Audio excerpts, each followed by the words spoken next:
सभी भाइयों को राधे राधे। दोस्तों, आज हम एक विषय पे चर्चा करने वाले हैं। यह विषय है महाभारत का, जो आचार्य द्रोण एकलव्य से अंगूठा मांग लेते हैं। तो ऐसी क्या परिस्थिति थी कि आचार्य द्रोण को अपने ही शिष्य का अंगूठा मांग लेना पड़ा।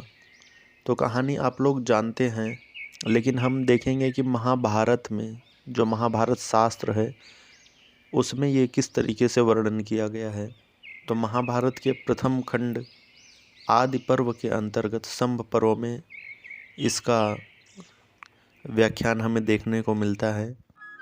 अर्जुन जो रहते हैं श्री आचार्य द्रोण को बहुत ही प्रिय रहते हैं, क्योंकि आचार्य द्रोण जब कौरवों और पांडवों से पूछते हैं कि मेरा एक काम है, द्रुपद जी को बंदी बनाकर लाना है, तो कोई तैयार नहीं होता है। उसमें सिर्फ अर्जुन जी ऐसे होते हैं जो उनके इस कार्य को स्वीकार करते हैं।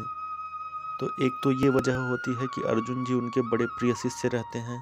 दूसरी कि जब आचार्य द्रोण सभी शिष्यों को पानी भरने के लिए भेजते हैं तो सबको छोटा मुंह देते हैं, छोटे मुंह का बर्तन, और अपने पुत्र अश्वत्थामा को बड़ा मुंह का बर्तन देते हैं, जिससे वो पानी भरकर जल्दी आ जाए और उसको कुछ न कुछ अस्त्र विद्या का ज्ञान दिया जाए। लेकिन अर्जुन इस बात को भली भांति जानते हैं, तो उनमें इतनी सामर्थ्य होती है कि वो वरुणास्त्र से अपना जल भरकर अश्वत्थामा के साथ साथ आ जाते हैं। वो इतने लगनशील होते हैं, ये बात आचार्य द्रोण को बहुत पसंद आती है।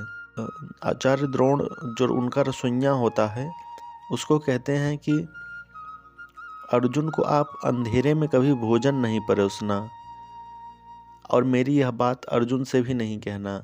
लेकिन एक दिन अर्जुन जब भोजन कर रहे थे तो बड़े जोर से हवा चलने लगी, उससे वहां का जलता हुआ दीपक बुझ गया। उस समय भी कुंती नंदन अर्जुन भोजन करते ही रहे, और अर्जुन का हाथ अभ्यासवश अंधेरे में भी मुख से अन्यत्र नहीं जाता था। उसे अभ्यास का ही चमत्कार मानकर महाबाहु पांडुनंदन अर्जुन रात में भी धनुर्विद्या का अभ्यास करने लगे। तो आप देख रहे हैं अर्जुन कितने धनुष विद्या को लेकर सजग थे और उनमें कितनी लगन थी सीखने के लिए। एक दिन द्रोणाचार्य ने सोते समय उनकी धनुष की प्रत्यंचा का टंकार सुना, तो उठकर गए और उन्हें प्रेमवश हृदय से लगा लिए। और द्रोणाचार्य ने कहा, अर्जुन, मैं ऐसा करने का प्रयत्न करूंगा जिससे इस संसार में दूसरा कोई धनुर्धर तुम्हारे समान ना हो। मैं तुमसे यह सच्ची बात कहता हूँ। एक तरीके से आप देखें कि तो द्रोणाचार्य जी ने अर्जुन को एक वचन दे दिया, और महाभारत में हमें देखने को मिलता है कि सारे लोग अपने अपने वचनों को ही निभाते रहे हैं। चाहे कर्ण हो, चाहे महाबली भीमसेन हो, चाहे भीष्म जी हो, हर कोई, हर किसी को सब चीज ज्ञान है, धर्म का अधर्म का, लेकिन सभी लोग वचन से ही बंधे हुए हैं। यहाँ भी द्रोणाचार्य जी अर्जुन से इस तरीके से कहकर वचन से बंध गए हैं। प्रसंग आता है कि राजन वैशंपायन जी कहते हैं, जन्मेजय से, राजन, द्रोणाचार्य अर्जुन को पुनः घोड़ों, हाथियों तथा रथों और भूमि पर रहकर युद्ध की शिक्षा देने लगे। अब इस तरीके से वे कुछ विशेष शिक्षा देने लगे अर्जुन को। इसी में प्रसंग आता है कि महाराज तदनंतर निषाद राज हिरण्यधनु का पुत्र एकलव्य द्रोण के पास आया, परंतु उसे निषाद पुत्र समझकर धर्मज्ञ आचार्य ने धनुर्विद्या विषयक शिष्य नहीं बनाया। अब आप लोग सोचेंगे कि उनको निषाद पुत्र समझकर आचार्य जी ने अपना शिष्य नहीं बनाया, यह तो अन्याय किया। लेकिन हम आपको बता दें कि इसी उसमें आता है, इसी प्रसंग में आता है कि द्रोणाचार्य जी ने कौरवों की ओर दृष्टि रखकर ही उन्होंने ऐसा नहीं किया, क्योंकि देखिए महाभारत होना तय है, ये सबको पहले ही पता हो गया था। जिस तरीके से कौरवों और पांडवों में द्वेष रहता था, तो ये भविष्य का एक सूचक था, और सभी को पता हो गया था कि आगे चलकर कौरवों और पांडवों में युद्ध होगा।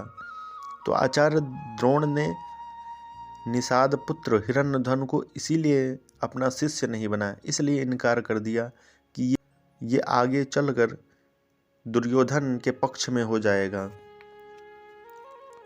शत्रुओं को संताप देने वाले एकलव्य ने द्रोणाचार्य के चरणों में मस्तक रखकर प्रणाम किया और वन में लौटकर उनकी मिट्टी की मूर्ति बनाई तथा उसी में आचार्य की परमोच्च भावना रखकर उसने धनुर्विद्या का अभ्यास आरंभ किया।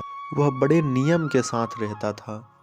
आचार्य में उत्तम श्रद्धा रखकर उत्तम और भारी अभ्यास के बल से उसने बाणों के छोड़ने, लौटाने और संधान करने में बड़ी अच्छी फुर्ती प्राप्त कर ली।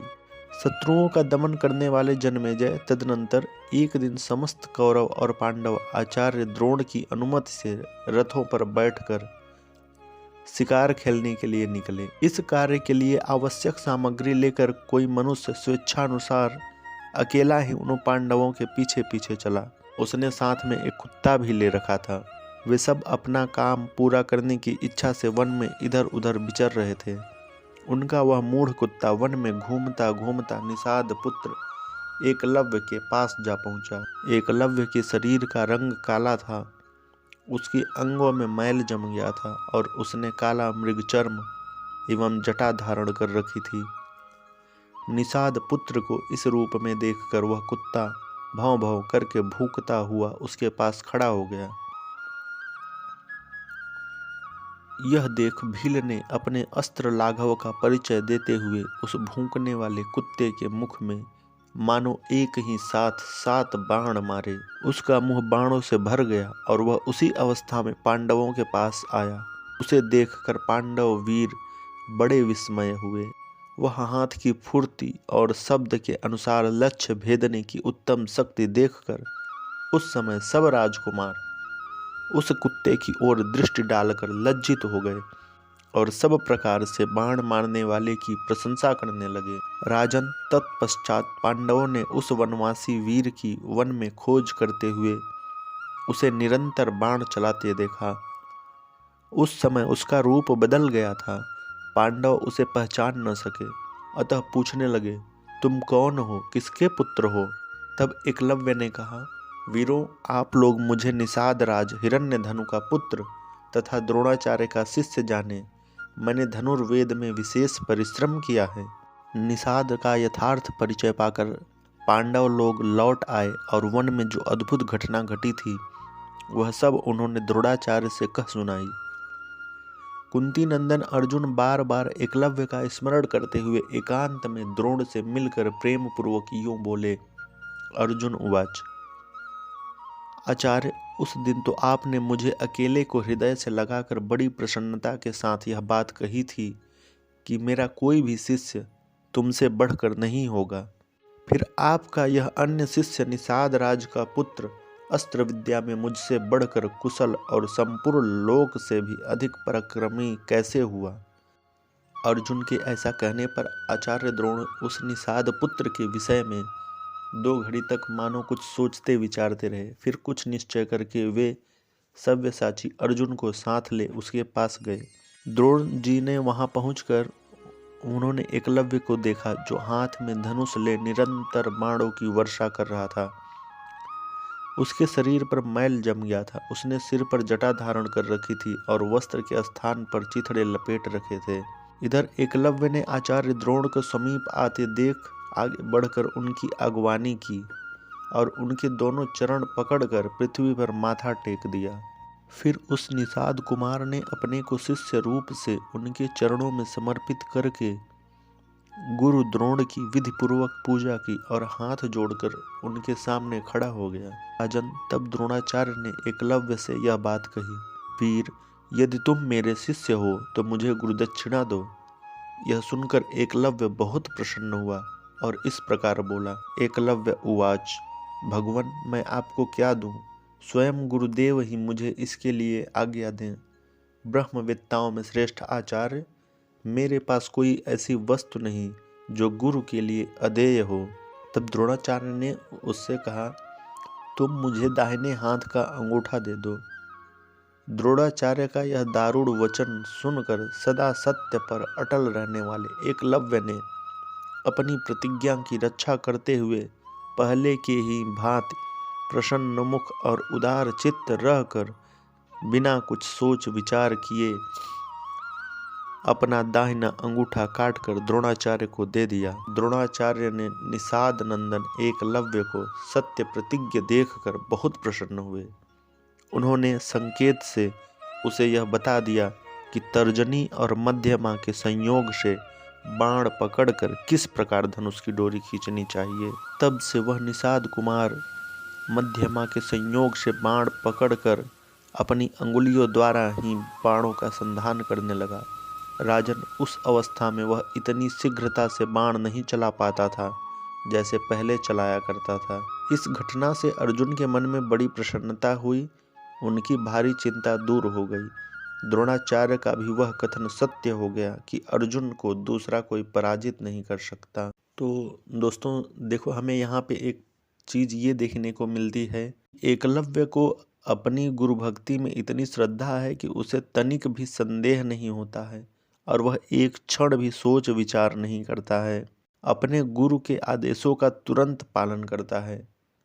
और द्रोणाचार्य भी जो अपने वचन से बंधे हुए हैं अर्जुन के लिए, तो फिर भी वे संकेत से उसको बता देते हैं कि उसको किस तरीके से तर्जनी और मध्यमा के संयोग से बाण को चलाना है। लेकिन अब निषाद राज पहले की तरह बाण नहीं चला सकता, ये सत्य है। लेकिन हमें देखने को यहाँ मिलता है कि सब लोग दूसरे के वचनों से बंधे हुए हैं। अच्छा, आपको बता दें, ये प्रसंग महाभारत में आगे भी आता है। जब घटोत्कच का वध होता है तो उस समय भगवान कृष्ण बहुत प्रसन्न होते हैं और सभी पांडव उदास रहते हैं। भगवान कृष्ण से अर्जुन जी पूछते हैं कि घटोत्कच के वध के उपरांत आपके प्रसन्न होने का क्या कारण है। तो भगवान श्री कृष्ण कहते हैं कि मैंने पहले ही उपाय करके जरासंध, शिशुपाल और महाबली एकलव्य को पहले ही मार दिया है। अगर मैं इन लोगों को नहीं मारता तो दुर्योधन उन श्रेष्ठ रथियों से अपनी सहायता के लिए अवश्य प्रार्थना करता और वे हमसे सर्वदा द्वेष रखने के कारण निश्चय ही कौरवों का पक्ष लेते। वे ऐसे समर्थ थे कि दुर्योधन की सारी सेनाओं की रक्षा करने में देवताओं के समान थे।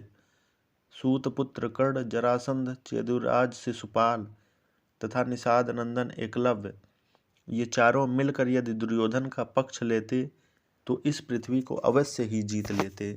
घटोत्कच वध पर्व के अंतर्गत हमें पता चलता है कि भगवान कृष्ण स्वयं एकलव्य को मार डालते हैं और इसका उद्देश्य बस ये रहता है कि वह अधर्म का साथ लेता, दुर्योधन का पक्ष लेता। इसलिए भगवान हमेशा धर्म की रक्षा के लिए प्रतिबद्ध रहते हैं और जब भी कोई अधर्म का कार्य करता है तो उसको समाप्त कर देते हैं। ये तो हम और आप हैं जो देखते हैं कि किसी के साथ अन्याय हुआ कि न्याय हुआ, लेकिन भगवान के लिए धर्म ही सर्वोपरि है। आशा करता हूँ मैंने जो समझाने की कोशिश की है अपने टूटे फूटे शब्दों में आपको समझ में आया होगा। धन्यवाद। राधे राधे।